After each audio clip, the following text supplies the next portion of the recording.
Hello, hello, and welcome to another edition of Wander and Muse. I am your host, Heather Wolpern, and this is the podcast where I dive into the lives of remarkable creators who are making the world a better place. And today, I'm talking to Brice Hoskin. Hello, Brice. Hello, Heather. It's so good to see your face on my tiny little screen. And what I think is so cool about what you're doing is you are an inventor and you are a serial entrepreneur, which I love both of those terms. One of the things that we're going to talk about today is a Kickstarter program that now is closed, but people can still jump in as far as I understand. Correct me if I'm wrong. With the Genesha Cookstove Project. Let's talk about that. Okay, so I invented a small wood-burning stove to take backpacking. I go backpacking once or twice a week, and I had tried all these other different little wood-burning stoves. I was like, oh, this would be really cool. And none of them worked the way I wanted to, so I started learning how to work metal and got a press and came up with different, I probably have a dozen different designs that I've gone through. I was curious about that. I was going to ask how many prototypes there were before you had this final design. A whole closet full. And how do you know when to stop? How do you know when you have the final one? I ran out of things that I wanted to improve. Okay, that's great. I hit a point where I said, I'm just where I want to be. This is it. I love that.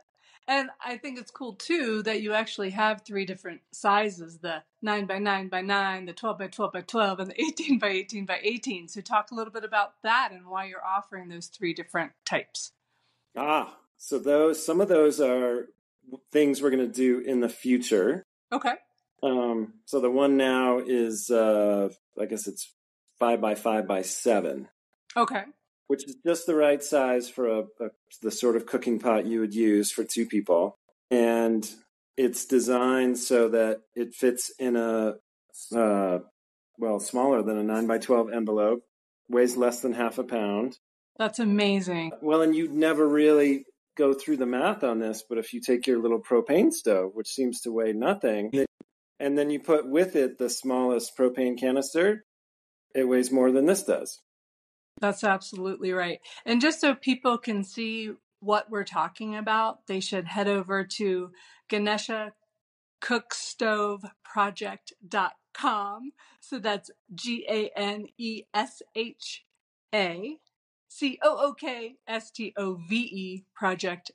Cookstove so they can see. And they're really great videos on there. You really do a great job of showing how flat it is.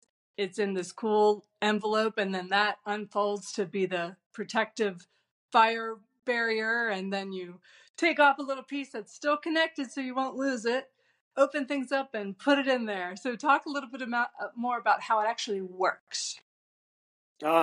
So it doesn't hurt to make to have a metal box that you build a fire in. That already helps because it contains your fire and puts it right up underneath your pot. But when you do that, you get a fire that's really smoky and does not burn very well. But if you put a box inside the box, you have the potential to use the air in between those metal walls. So that's exactly what we do. And the thing you put on top actually directs the air. So you've got air coming in the front of the stove and burning the fire just the way you'd think it would. You've also got air coming in the sides of the stove, getting super hot up between the walls of the different parts. Right. And then it comes in at the top of the fire and it burns the smoke. That's amazing. So it's like those solo stoves that end up in everyone's Instagram feed because they must have millions of dollars to promote those things. But it's in a flat, compact, lightweight version with the same dynamic where you're not creating all that smoke, which is great for what you're inhaling, and then also great if you're trying to be more discreet and you don't want a whole bunch of smoke going up in the air when you're trying to be off grid and just kind of chilling by yourself so no one is trying to figure out where's that coming from. Right? So many pluses for that. Yeah. And so when did this idea first come to be? You said that you backpack a couple times a week and you've tried some other stoves, but when did you have that moment of, I'm going to do it myself? And what were your very first steps? The moment was when I took one of those. I used a solo stove and took it on a backpacking trip. It weighed 2 pounds, and it was the size of a small pumpkin. Right. Not convenient. Not convenient, but it was great. I mean, Sure. absolutely loved having it and cooking on it and all that. And so then I thought, well, what if you could take this and make it ultralight and fold flat? Now, if Solo Stove had already done that, I would have just bought one of those. That would have solved all my problems, and I wouldn't have had to put nearly as much work into this. But there wasn't anything, and now we've been able to actually patent this design. Right. Because it is new. I mean, part of inventing is taking multiple ways that things work and combining them, and that's what we've done here.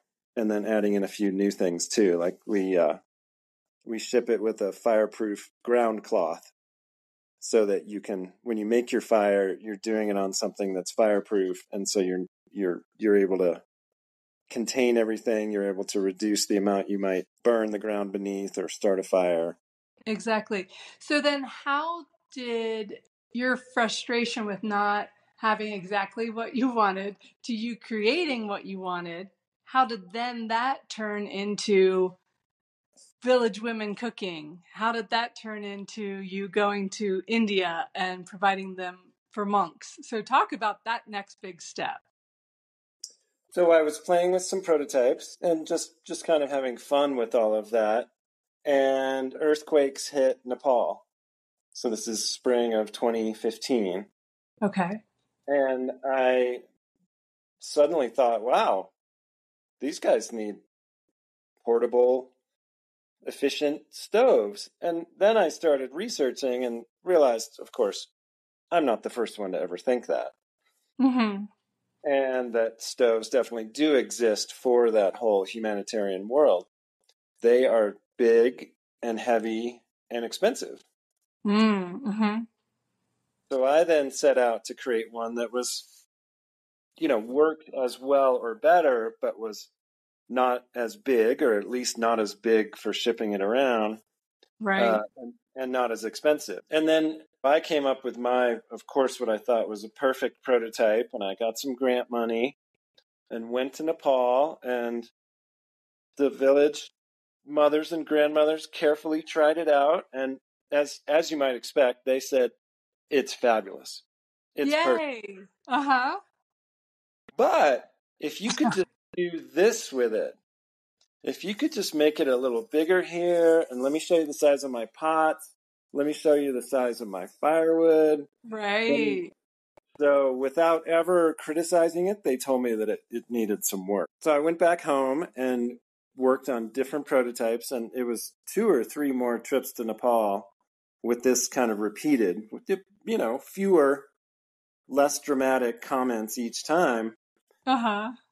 But then I went back, and half a dozen different women in different villages, different parts of Nepal, tried it out, and they looked at me and said, how much is it? I want to buy it. Fantastic.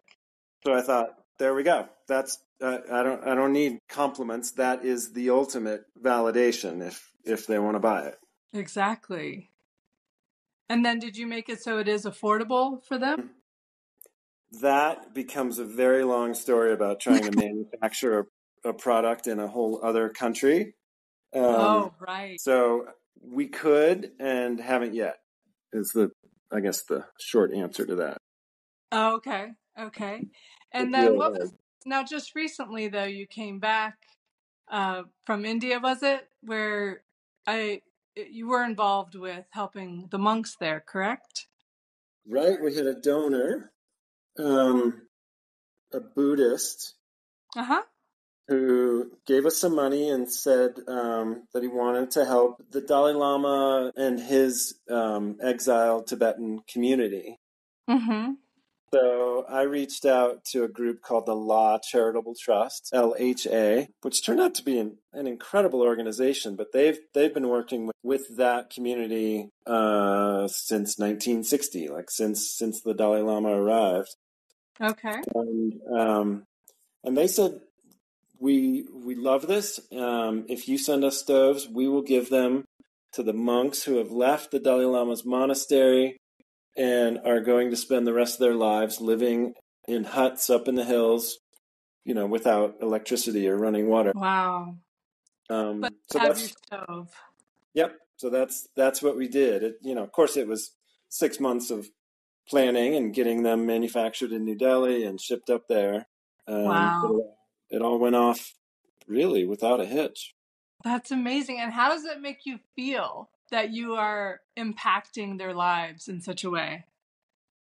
It really felt great. And it was really fun to have it become personal, to actually meet the monks and nuns who came. They literally came out of the woods to collect their stoves, and wow.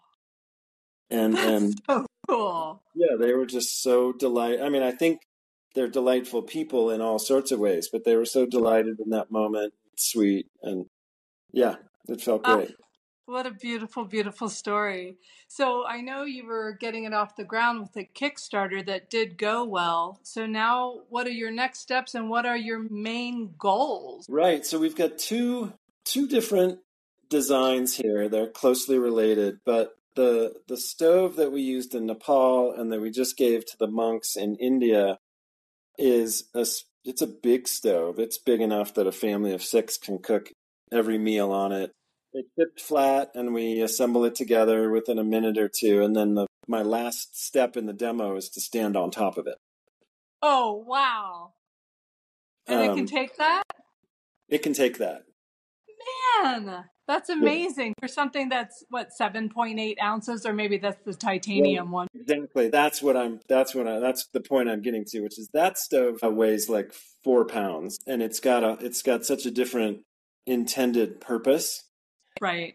And then the ultralight does weigh 7.8 ounces when in the titanium one, and it folds flat, but it's really designed for a totally different user.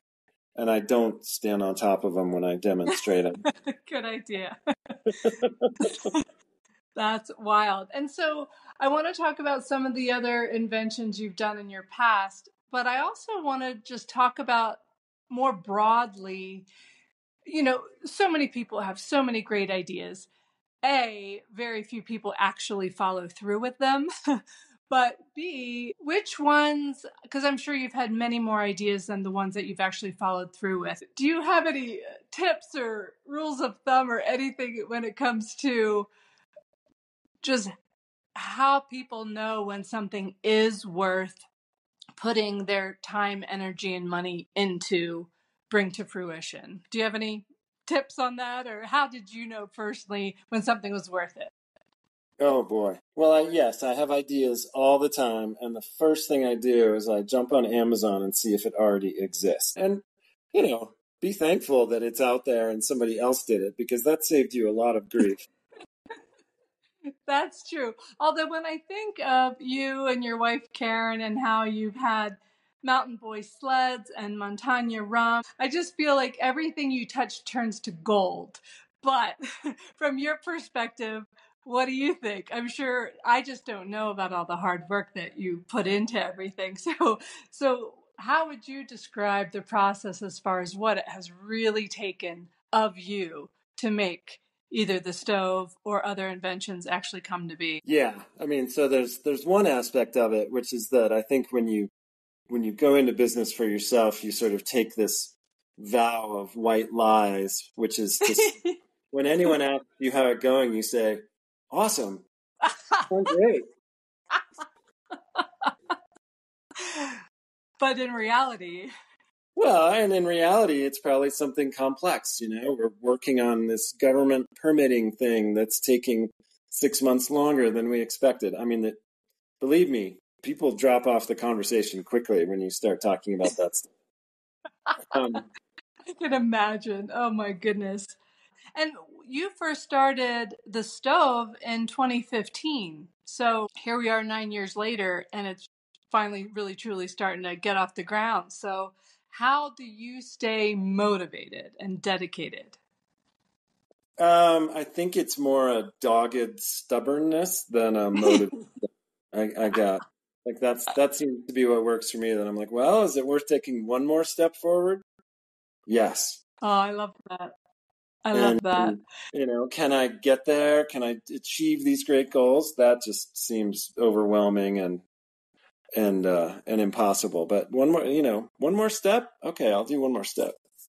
Exactly. And that is why my logo has a labyrinth in it, because I feel that with all these creators like you who are creating things, ideas, tangible things, all sorts of things that, in my opinion, are making the world a better place, I feel that you just have continued to put one foot in front of the other. And sometimes it probably feels like, wasn't I here just a minute ago? Like, didn't I already pass this way? And wait, now I'm going left and I was going right in this. But as long as you keep putting one foot in front of the other, you're actually not going to get lost. It's not a maze. You will get to the center. It's just a matter of keeping your toes pointed in the right direction and keep walking, even if the steps are tiny, as long as you're moving your feet forward, right? Yep, I think that's right. And, Exactly. things just never happen as quickly as you want them to. Exactly. It's just a big old messy bowl of spaghetti where you don't even know where it begins or where it's going to end, but you just keep, twirling your fork and you get through it, right? Right. And you don't know what you don't know. Oh, for sure. That's, I think, rule number one. Surrender to the fact that you have no idea what's around the next bend. But as long as you try to keep moving and keep open to possibilities. Oh, that is something I wanted to talk about. The actual name, the Genesha, because my understanding, well, I want to hear about why you chose that name in particular. Well, I knew I wanted to work in Nepal and possibly in India. So I wanted a name that was really memorable and Mm-hmm. cross-cultural. Ganesha is the Hindu god of welcome. You'll see Ganesha, symbolism on almost everyone's doorway. Right. And Ganesha is a very, I'm not sure what the word is, non-controversial god. Oh, I So like that. Mm-hmm. I probably asked 100 people if they thought it was weird that I had Ganesha's, in with Cookstove Project, and they were like, "Oh no, it's great. Doesn't, not offensive. Doesn't, Right. doesn't trigger any religious sensitivities. Right. So Yes. Well, on behalf of you, I don't know if you can see it, but I'm wearing a Ganesh necklace. Can you see that? I can see it. There you go. And when I wore this, one of my friends said, "Oh, I love that Ganesh. Do you know what that symbolizes?" And I was like, "Actually, I don't really." What? And I said, "It's good, right?" And she said, "Yes, it's very good."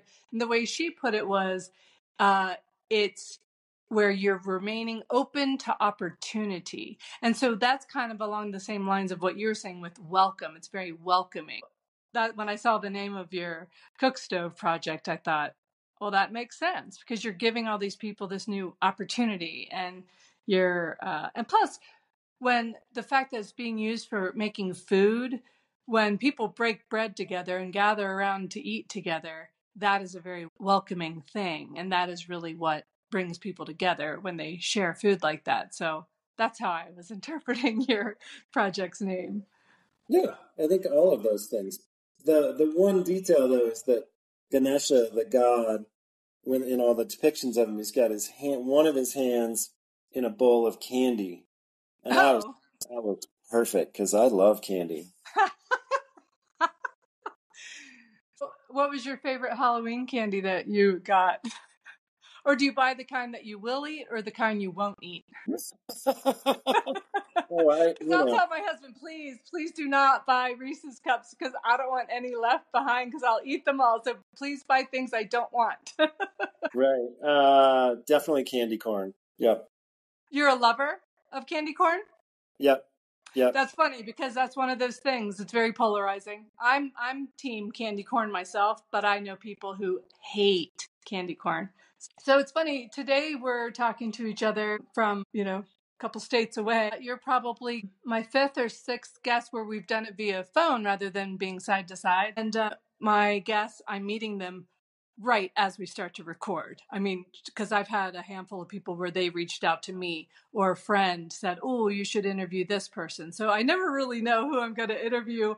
It always just kind of falls into place. But with you, I think it'd be interesting for the listeners to know that I actually first met you. I'm not even sure. I mean, gosh, I'm thinking maybe 20 or 25 years ago. I'm not even sure. But that's when you had started the Mountain Boy Sleds. And I was always really impressed with those. And I know you've sold the company since. But just so people can be aware of that first invention that I knew of, it was the sled, almost like a radio flyer, but so much more deluxe. And so talk for a minute about that whole story with the Mountain Boy Sled. So we moved to the tiny little mountain town of Silverton, Colorado in 2002. Okay, 2002. I was trying to figure out when that was. Okay. Actually, within a few months of us moving there, I sold the company I had at that point, which was writing newsletters. Oh, okay. This is right before the internet got huge and information became free and Right. all that. So newsletter was actually a reasonable business. But I'd been doing it for a decade and I sold it and I had some free time. There were sleds being cruised around town. They're like a chair on rails called kick sleds. Mm-hmm. And my wife said, can we get a couple of those? And I did the thing I just recommended, which is I went and tried to buy one. Right. And couldn't buy one. So then I started to make them and I made a few and immediately sold them and made a few more and sold them. And then started working on some other sled designs.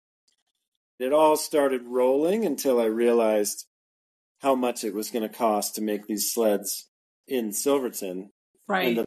And that I could never sell them for enough money Right. for that to work. And then I was painting for my friend Judy Graham. And Judy said, oh, my dad has been importing office equipment from China for 40 years. I'll talk to him. Well, long story short, within a month, I had a prototype back from China. And they could make the sled, and put it in a box and have almost everything perfect for less than I could buy the lumber for in the United States. Amazing. But we can argue as to whether that price differential should be there or not, but it certainly was there at that point. Exactly. And so I took out a home equity line of credit and I bought the first container of sleds. They got delivered to Silverton. I'm sure it was snowing because it's always snowing in Silverton. It sure is. Even in May. Yeah, I mean, you've got a short period from like June 1 to September 4. It's probably not going to snow. Right. Wow. And there was a difference between the handcrafted ones and the ones from China as far as the just level of craftsmanship. But boy, did that turn into such an amazing business for you once you had that China connection. And I remember you were even saying that, was it Diane Sawyer bought one? And was it Ellen DeGeneres? Ellen DeGeneres. Okay, and then like Neil Diamond or Barry Manilow or some like random celebrity bought one. Yeah. No, we had like half a dozen of those. That was like, really? Wow, okay. That's so cool. I hope that they still have them, and I hope that they actually used them. I hope so too. Right. And then the day that you decided to move on from that, was what kind of decision was that? It's one of those things where I was able to either find other people or other companies to do as much of the work as possible. Right. So obviously you've got, the making of the sleds, but then you got to figure out how to warehouse them and how to ship them out and how to sell them online and manage the orders. And do your Sure. taxes, etc. But funny enough, what that left me with was what I would just call administrative crap. Yes, you're the creator, not the administrator. Yeah, yeah. So I just got tired, and it took. I mean, I think it took 18 months for me to sell the company. So I just kept up my fortitude and kept going, and sales were good. So that wasn't a problem. Right. That's fantastic. Do you miss it at all? Or are you glad that that chapter, like it was a good chapter, but you're happy to turn the page on it? Yeah, that's where Perfect. I am. Happy to just move on down the road and do something different. Perfect. And then with Montanya rum, was that you and Karen or more Karen or kind of a combo? How did that come to be? Because I remember that too, where you're like, we're going to make rum now. And then I swear right away out of the gate, you were like, oh, and we won another award. Oh, look at all these awards. Oh, now we're in this magazine. Oh, now we're in this magazine. Like, dang, what they touch turns to gold. But tell me about the Montanya rum story a little bit. Yeah, so I mean, in the middle of the whole Mountain Boy Sledworks thing, my wife and I decided to start making rum in the mountains of Colorado, I which love that. I still Like, were think, you having dinner and you're like, hey, let's start making our own rum? Like, how did that conversation happen? well, actually, we were on a beach in Belize Oh, nice. on Tobacco Key, Okay. and we had actually, so my wife she'd recently left uh, one job and was considering what to do next, and was thinking about something entrepreneurial. So in Belize, we started just looking around and realizing that, I mean, Belize is a tiny country of a few million people, but they have a giant beer company, True. Belican Beer. And Mm-hmm. on every table in every restaurant in the country was, and I'm going to forget the name, but anyhow, a hot sauce made by a local entrepreneur Okay. with a carrot juice base, and it was delicious. Interesting. So that was really Ooh. exciting. So then, yeah, we were on the beach and realized that our rum bill was higher than our lodging bill. It must have been a great vacation. Great vacation, well, and the lodging was cheap, um, but we looked at each other and said, "I bet we could make this in Silverton." I Um, love, I love it. yeah, I think we literally said those fateful words. How hard can it be? Wow. And I remember when you had those huge copper, what are they called? I'm blanking. That's the still, yeah. Yeah, just gorgeous.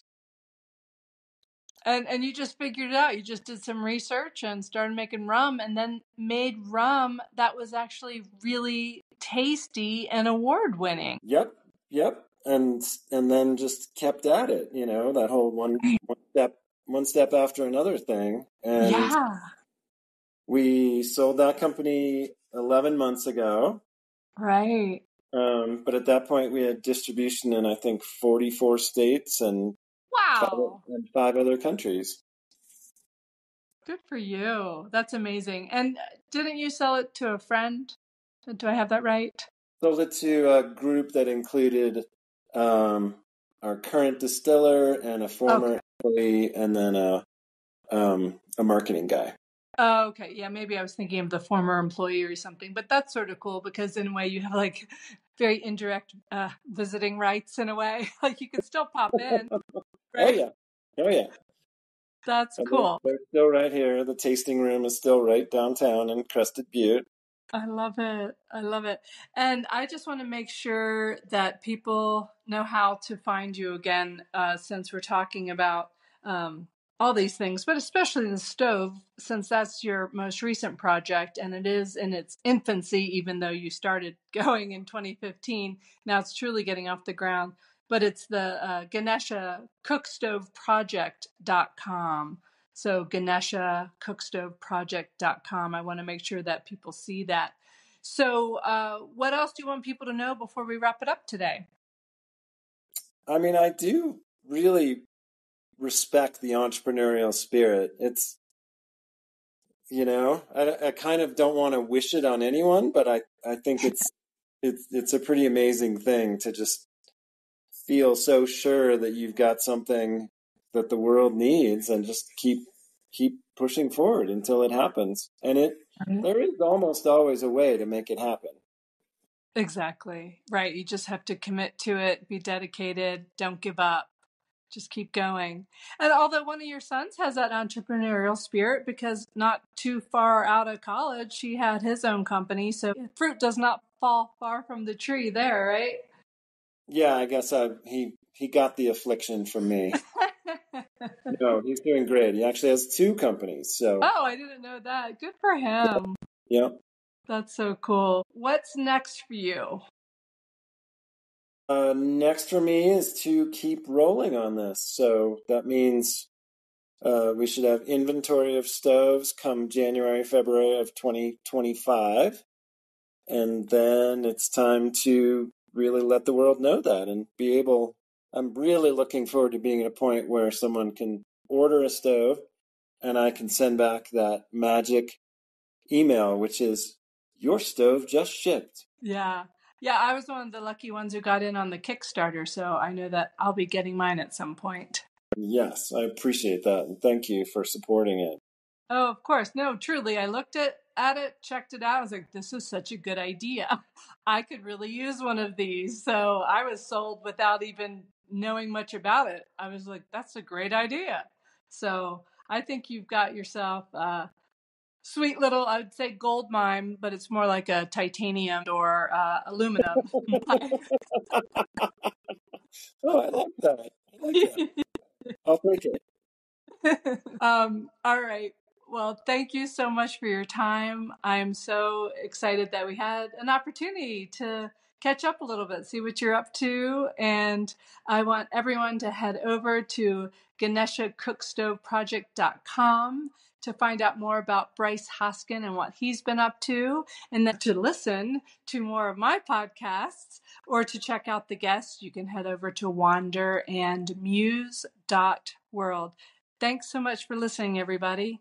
Go create something today.